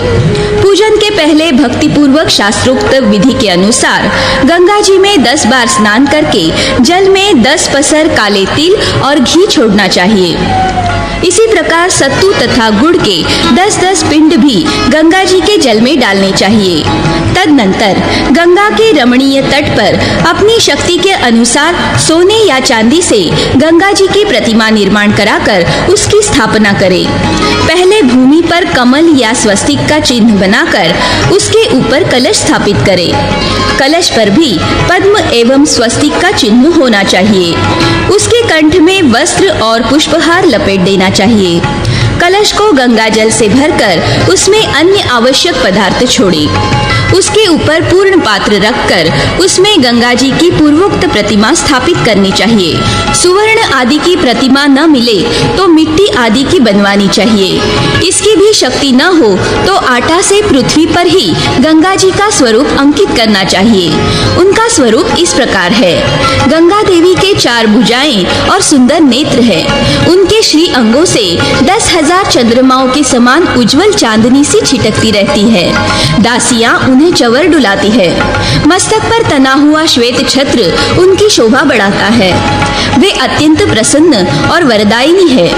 करुणा से उनका अंतःकरण सदा द्रवीभूत रहता है। वे वसुधा तल पर सुधा धारा बहाती है।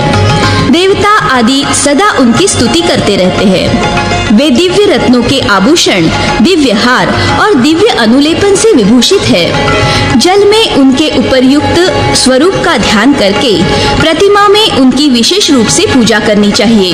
प्रतिमा को पंचामृत से स्नान कराना उत्तम है।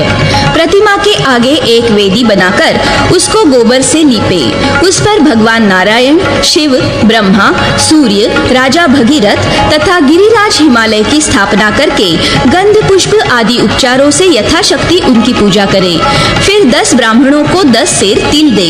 इसी प्रकार 10 सेर जौ दे और उनके साथ अलग अलग 10 पात्रों में गव्य अर्थात दही, घी आदि भी दे। तत्पश्चात पहले से तैयार कराई हुई मछली, कछुआ, मेंढक, मगर आदि जलचर जीवों की यथाशक्ति सुवर्णमयी अथवा रजतमयी प्रतिमा स्थापित करके उनकी पूजा करे।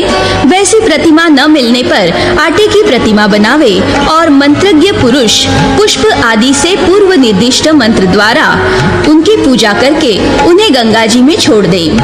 यदि अपने पास वैभव हो तो उस दिन गंगा जी की रथ यात्रा भी करावे। रथ पर गंगा जी की प्रतिमा या चित्र हो। उसका मुख उत्तर दिशा की ओर रहे। रथ पर भ्रमण करती हुई गंगा जी का दर्शन इस लोक में पापी मनुष्यों के लिए अत्यंत दुर्लभ है। इस प्रकार विधि पूर्वक रथ यात्रा संपन्न करके मनुष्य आगे बताए जाने वाले 10 प्रकार के पापों से तत्काल ही मुक्त हो जाता है। बिना दिए हुए किसी की वस्तु ले लेना, हिंसा करना और पराई स्त्री के साथ संबंध रखना, ये 3 प्रकार के शारीरिक पाप माने गए हैं। कठोरतापूर्ण वचन, असत्य, चुगली तथा अनाप शनाप बातें बकना, ये 4 प्रकार के वाचिक पाप कहे गए हैं। दूसरे का धन हड़पने की बात सोचना, मन से किसी का अनिष्ट चिंतन करना और झूठा अभिनिवेश अर्थात मरण, भय, ये 3 प्रकार के मानसिक पाप हैं। ये 10 प्रकार के पाप करोड़ों जन्मों द्वारा संचित हो तो भी पूर्वोक्त विधि से रथ यात्रा करने वाला पुरुष उनसे मुक्त हो जाता है। पूजा का मंत्र इस प्रकार है। ओम ओम नमो दशहरायै नारायण्यै गंगायै नमः। जो मनुष्य उस दिन रात में और दिन में भी उक्त मंत्र का 5-5 हजार जप करता है, वह मनु के बताए हुए 10 धर्मों का फल प्राप्त करता है। आगे बताए जाने वाले स्तोत्र को विधि पूर्वक ग्रहण करके उस दिन गंगा जी के आगे उसका पाठ करें। फिर भगवान विष्णु की पूजा करें। वह स्तोत्र इस प्रकार है। ओम शिव स्वरूपा गंगा को नमस्कार है। कल्याण प्रदान करने वाली गंगा को नमस्कार है। विष्णु रूपिणी देवी को नमस्कार है। आप भगवती गंगा को बारंबार नमस्कार है। संपूर्ण देवता आपके स्वरूप है, आपको नमस्कार है। आपका स्वरूप भूत जल उत्तम औषध है, आपको नमस्कार है।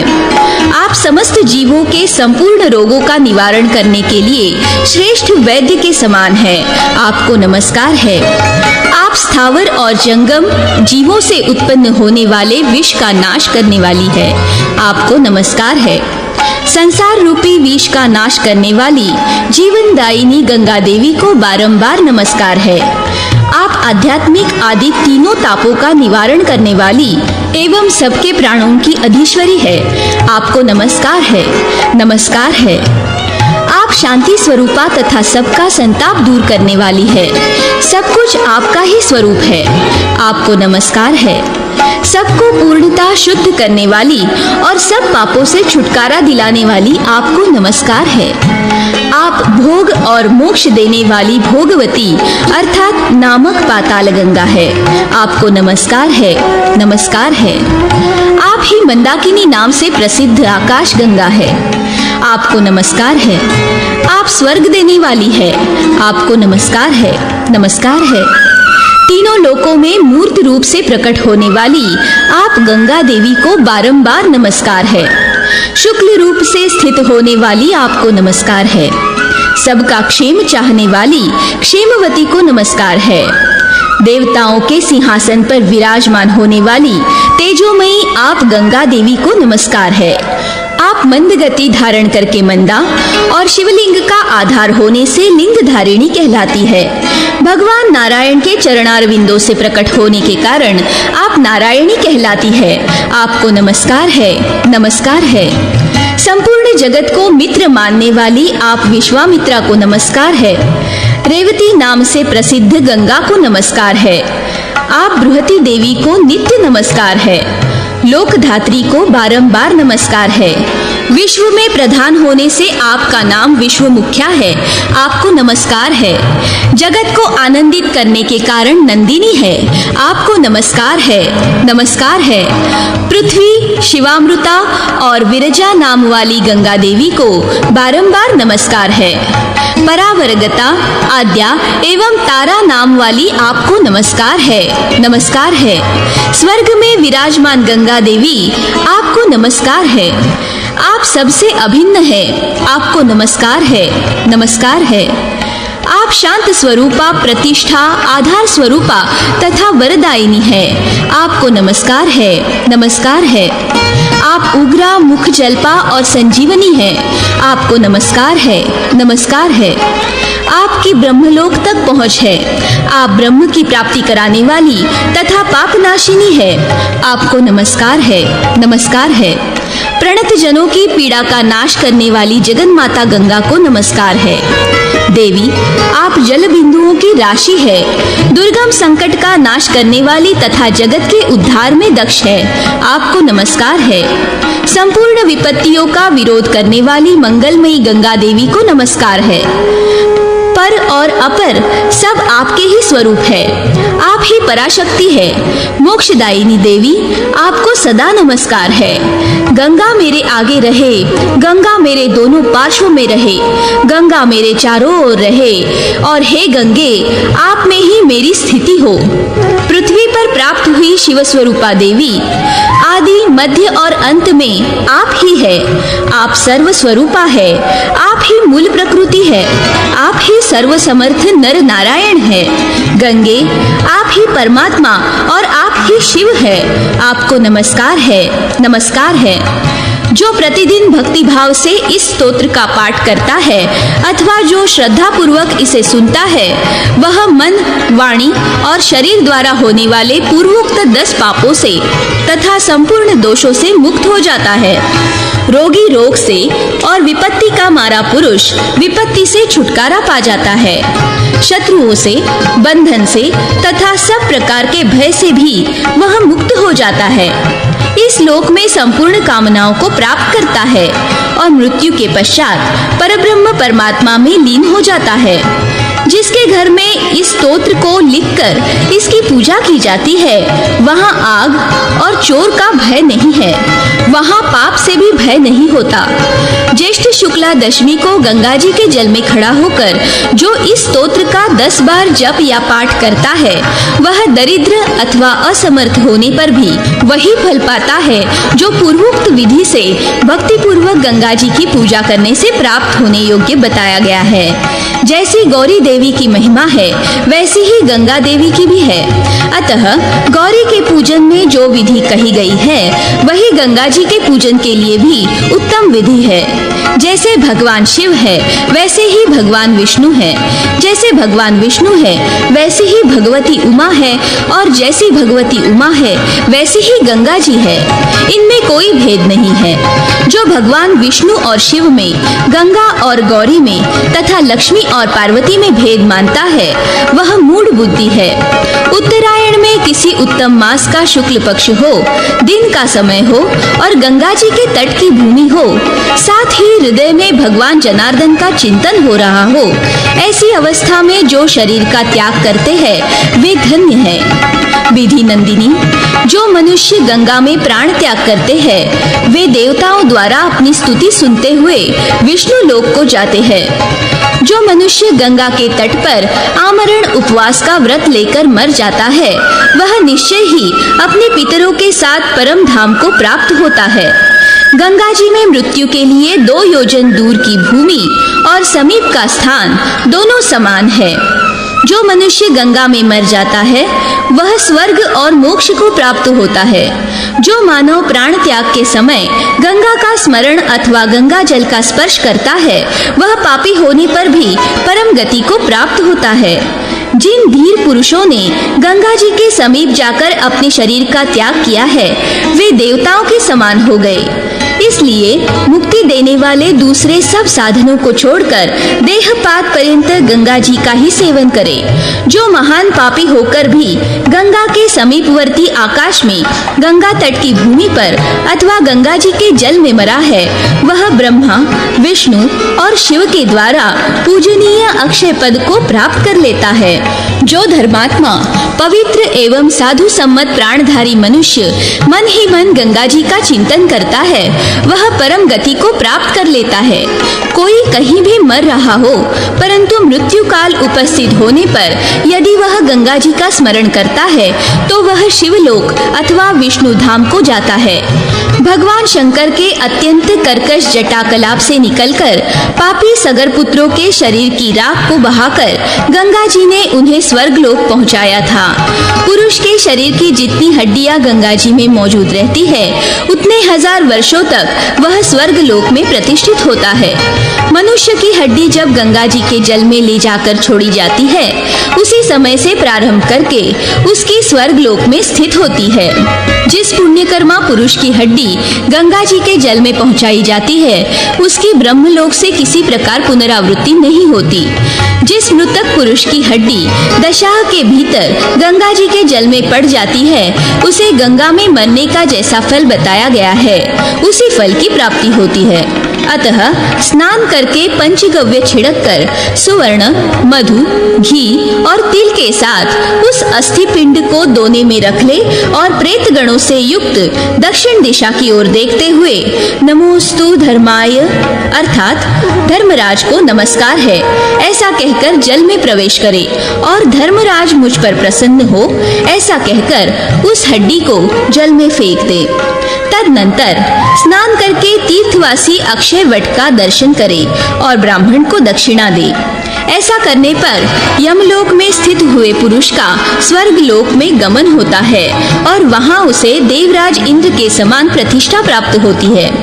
गंगा जी की बहती हुई मुख्य धारा से लेकर 4 हाथ तक का जो भाग है उसके स्वामी भगवान नारायण है। प्राण कंठ तक आ जाए तो भी उसमें प्रतिग्रह स्वीकार न करे। भाद्रपद शुक्ला चतुर्दशी को गंगा जी का जल जहाँ तक बढ़ जाता है वहाँ तक की भूमि को उनका गर्भ जानना चाहिए। उससे दूर का स्थान तीर कहलाता है। साधारण स्थिति में जहाँ तक जल रहता है उससे 150 हाथ दूर तक गर्भ की सीमा है। उससे परे का भूभाग तट है। देवी, किन्हीं विद्वानों का ऐसा ही मत है तथा यह श्रुतियों और स्मृतियों को भी अभिमत है। तीर से 2-2 कोस दोनों ओर का स्थान क्षेत्र कहलाता है। तीर को छोड़कर क्षेत्र में वास करना चाहिए क्योंकि तीर पर निवास अभिष्ट नहीं है। दोनों तटों से 1 योजन विस्तृत भूभाग क्षेत्र की सीमा माना गया है। जितने पाप है वे सब के सब गंगा जी की सीमा नहीं लांघते। वे गंगा को देखकर उसी प्रकार दूर भागते हैं जैसे सिंह को देखकर वन में रहने वाले दूसरे जीव। महाभागे, जहाँ गंगा है, जहाँ श्री राम और श्री शिव का तपोवन है, उसके चारों ओर 3 योजन तक सिद्ध क्षेत्र जानना चाहिए। तीर्थ में कभी दान न ले, पवित्र देव मंदिरों में भी प्रतिग्रह न ले तथा ग्रहण आदि सभी निमित्तों में मनुष्य प्रतिग्रह से अलग रहे। जो तीर्थ में दान लेता है तथा पुण्यमय देव मंदिरों में भी प्रतिग्रह स्वीकार करता है, उसके पास जब तक प्रतिग्रह का धन है तब तक उसका तीर्थ व्रत निष्फल कहा जाता है। देवी, गंगा जी में दान लेना मानो गंगा को बेचना है। गंगा के विक्रय से भगवान विष्णु का विक्रय हो जाता है और भगवान विष्णु का विक्रय होने पर तीनों लोकों का विक्रय हो जाता है। जो गंगा जी के तीर की मिट्टी लेकर अपने मस्तक पर धारण करता है वह केवल तम अर्थात अंधकार, अज्ञान एवं तमोगुण का नाश करने के लिए मानो सूर्य का स्वरूप धारण करता है। जो मनुष्य गंगा जी के तट की धूलि फैलाकर उसके ऊपर पितरों के लिए पिंड देता है वह अपने पितरों को तृप्त करके स्वर्गलोक में पहुंचा देता है। भद्रे, इस प्रकार मैंने तुम्हें गंगा का उत्तम महात्म्य बताया है। जो मनुष्य इसको पढ़ता अथवा सुनता है वह भगवान विष्णु के परम पद को प्राप्त होता है। विधि नंदिनी, जो भगवान विष्णु अथवा शिव का लोक प्राप्त करना चाहते हो उन्हें प्रतिदिन पवित्र चित्त हो श्रद्धा और भक्ति के साथ इस गंगा महात्म्य का पाठ करना चाहिए।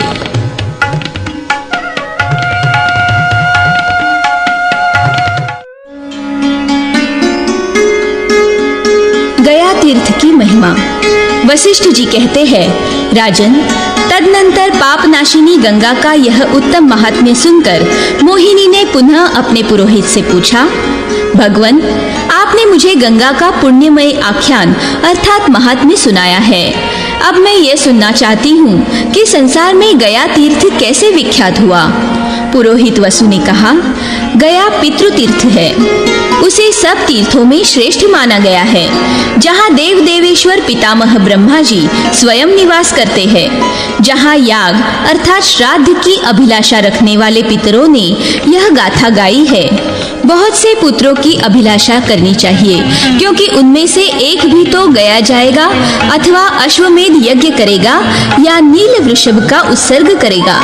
देवी, गया का उत्तम महात्म्य सार से भी सारतर वस्तु है। मैं उसका संक्षेप से वर्णन करूंगा। वह भोग और मोक्ष देने वाला है। सुनो, पूर्व काल की बात है। गयासुर नाम से प्रसिद्ध एक असुर हुआ था जो बड़ा पराक्रमी था। उसने बड़ा भयंकर तप किया जो संपूर्ण भूतों को पीड़ित करने वाला था। उसकी तपस्या से संतप्त हुए देवता लोग उसके वध के लिए भगवान विष्णु की शरण में गए। तब भगवान ने उसको गदा से मार दिया। अतः गदाधर भगवान विष्णु ही गया तीर्थ में मुक्तिदाता माने गए हैं। भगवान विष्णु ने इस तीर्थ की मर्यादा स्थापित की।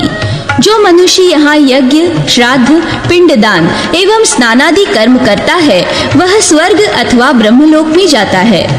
गया तीर्थ को उत्तम जानकर ब्रह्मा जी ने वहाँ यज्ञ किया था तथा उन्होंने वहाँ सरस्वती नदी की भी सृष्टि की थी और समस्त दिशाओं में व्याप्त होकर उस तीर्थ में निवास किया। तदनंतर ब्राह्मणों के प्रार्थना करने पर ब्रह्मा जी ने वहाँ अनेक तीर्थ निर्माण किए और कहा, ब्राह्मणों, गया में श्राद्ध करने से पवित्र हुए लोग ब्रह्मलोकगामी होंगे और जो लोग तुम्हारा पूजन और सत्कार करेंगे उनके द्वारा सदा मैं पूजित होऊंगा। ब्रह्म ज्ञान, गया श्राद्ध, गौशाला में प्राप्त होने वाली मृत्यु तथा कुरुक्षेत्र में निवास, यह मनुष्यों के लिए 4 प्रकार की मुक्ति है। ब्रह्म हत्या, मदिरापान, चोरी और गुरुपत्नी गमन तथा इन सब के संसर्ग से होने वाला पाप, ये सब के सब गया श्राद्ध से नष्ट हो जाते हैं। मरने पर जिनका दाह संस्कार नहीं हुआ है, जो पशुओं द्वारा मारे गए हैं अथवा जिन्हें सर्प ने डस लिया है, वे सब लोग गया श्राद्ध से मुक्त होकर स्वर्ग लोक में जाते हैं। देवी, इस विषय में एक प्राचीन इतिहास सुना जाता है। त्रेता युग में विशाल नाम से प्रसिद्ध एक राजा हो गए हैं जो विशालपुरी में रहते थे। वे अपने सद्गुणों के कारण धन्य समझे जाते थे। उनमें धैर्य का विलक्षण गुण था। उन्होंने श्रेष्ठ तीर्थ गयाशिर में आकर पितृयाग प्रारंभ किया। उन्होंने विधि पूर्वक पितरों को पिंडदान दिया। इतने में ही उन्होंने आकाश में उत्तम आकृति से युक्त 3 पुरुषों को देखा जो क्रमशः श्वेत, लाल और काले रंग के थे। उन्हें देखकर राजा ने पूछा, आप लोग कौन हैं? श्वेत ने कहा, राजन, मैं तुम्हारा पिता सित हूँ। मेरा नाम तो सित है ही, मेरे शरीर का वर्ण भी श्वेत है, साथ ही मेरे कर्म भी उज्जवल है। और ये जो लाल रंग के पुरुष दिखाई देते हैं, ये मेरे पिता है। इन्होंने बड़े निष्ठुर कर्म किए हैं। वे ब्रह्म हत्यारे और पापाचारी रहे हैं। और इनके बाद ये जो तीसरे सज्जन है, ये तुम्हारे प्रपितामह है। ये नाम से तो कृष्ण है ही, कर्म और वर्ण से भी कृष्ण है। इन्होंने पूर्व जन्म में अनेक प्राचीन ऋषियों का वध किया है। ये दोनों पिता और पुत्र अवीची नामक नरक में पड़े हुए हैं।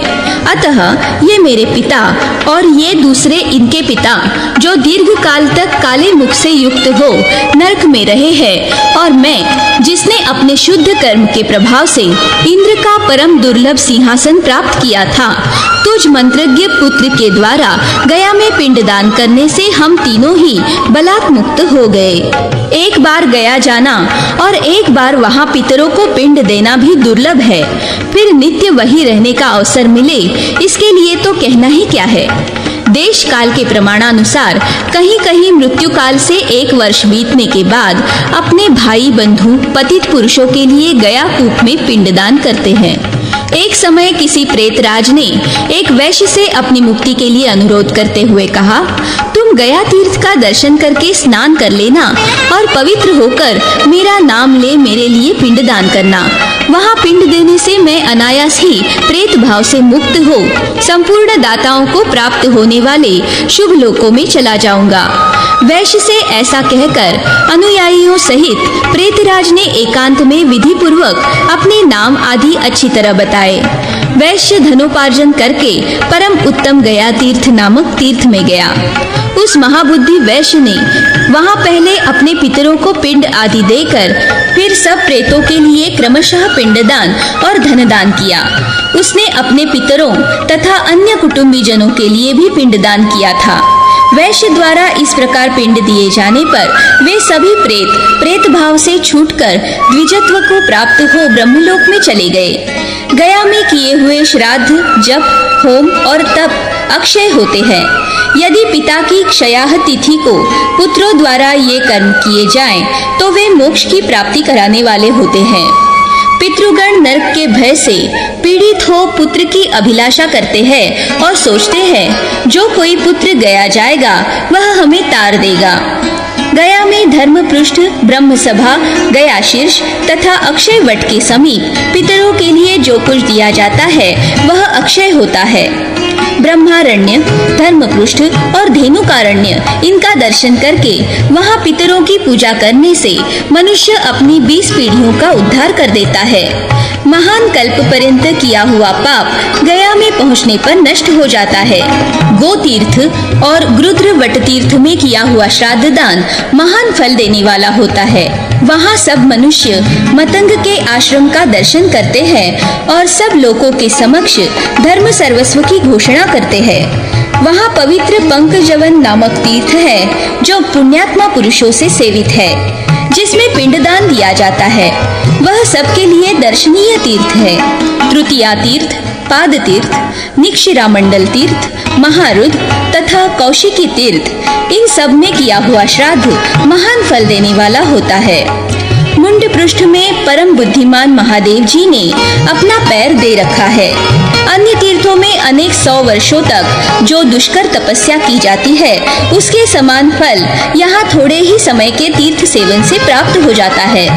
धर्मपरायण मनुष्य इस तीर्थ में आकर अपनी समस्त पाप राशि को तत्काल दूर कर देता है। ठीक उसी तरह जैसे सांप पुरानी केचुल को त्याग देता है। वही मुंड पृष्ठ तीर्थ के उत्तर भाग में कनकनंदा नाम से विख्यात तीर्थ है, जहाँ ब्रह्मर्षि गण निवास करते हैं।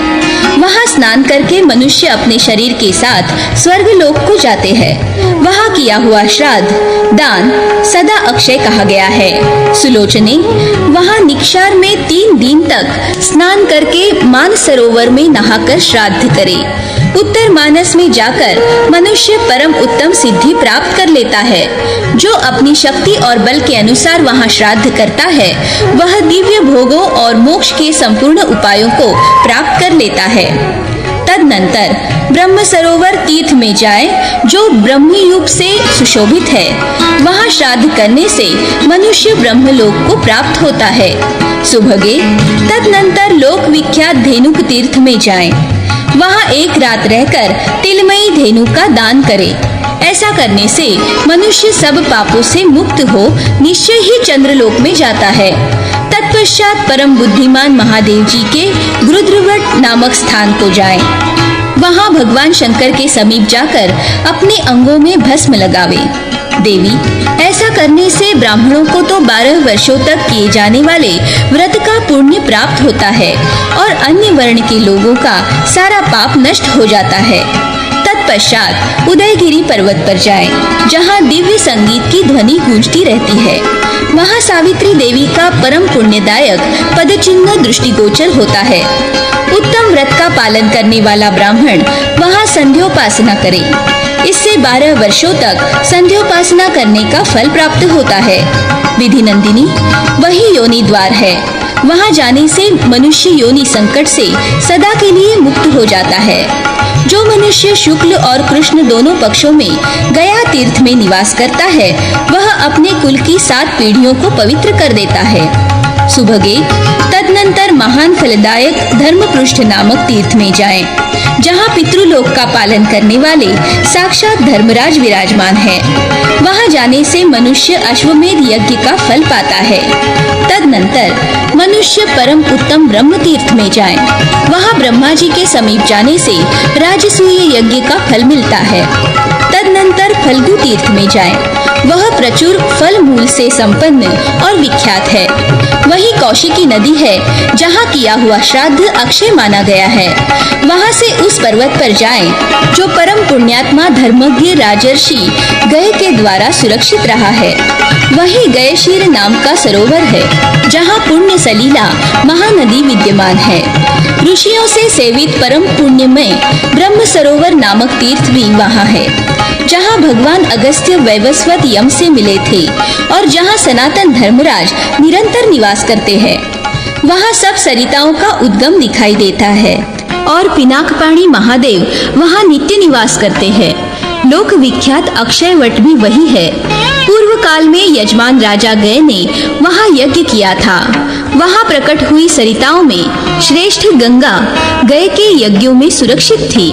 मुंड पृष्ठ, गया, रैवत, देवगिरी, तृतीय, क्रौंचपाद, इन सब का दर्शन करके मनुष्य सब पापों से मुक्त हो जाता है। शिव नदी में शिवकर का, गया में गदाधर का और सर्वत्र परमात्मा का दर्शन करके मनुष्य पाप राशि से मुक्त हो जाता है। काशी में विशालाक्षी, प्रयाग में ललिता देवी, गया में मंगला देवी तथा कृत शौच तीर्थ में संहिका देवी का दर्शन करने से उक्त फल की प्राप्ति होती है। गया में रहकर मनुष्य जो कुछ दान करता है, वह सब अक्षय होता है। उसके उत्तम कर्म से पितर प्रसन्न होते हैं। पुत्र गया में स्थित होकर जो अन्नदान करता है, उसी से पितर अपने को पुत्रवान मानते हैं।